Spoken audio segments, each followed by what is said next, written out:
So hi bro, welcome back to Bala Gamer. So நம்ம இன்றைக்கான வீடியோவில் நம்ம என்ன பார்க்க போகிறோன்னா, நம்ம முந்தா நேற்று போட்டு இருந்தோம்ல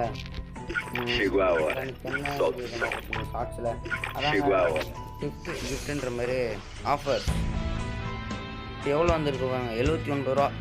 ஸோ 950 ரூபாவில் இருந்து இப்போ 79 ரூபாய்க்கு வந்துருக்கானு கருணாங்க. இதெல்லாம் என்னத்துக்கு போய் 91 டிஸ்கவுண்ட் வந்து மைனஸ் பண்ணிட்டாங்க. இன்னும் 9% தான்.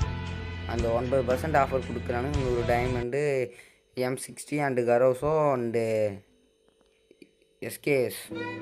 இதெல்லாம் தேவையா பாய் நமக்கு? நீங்களே சொல்லுங்கள் பாய். கரீனா, சத்தியமாக நீ இந்த மாதிரிலாம் ஆஃபர்லாம் விட்டுனா சத்தியமாக யாருமே வாங்க மாட்டாங்க. யாரும் பைக்கும் பண்ண மாட்டாங்க. ஸோ தயவு செஞ்சு அந்தமாரி கொடுக்காதீங்க. இதெல்லாம் எண்ணத்துக்கு எவ்வளோ காசு கொடுத்து பண்ணி நாங்கள் என்ன பண்ண போகிறாங்க? எங்களை பிச்சைக்காரன் ஆக்கலான்னு பார்க்குறீங்களா என்ன? சொல்லுங்கள் பார்க்கலாம்.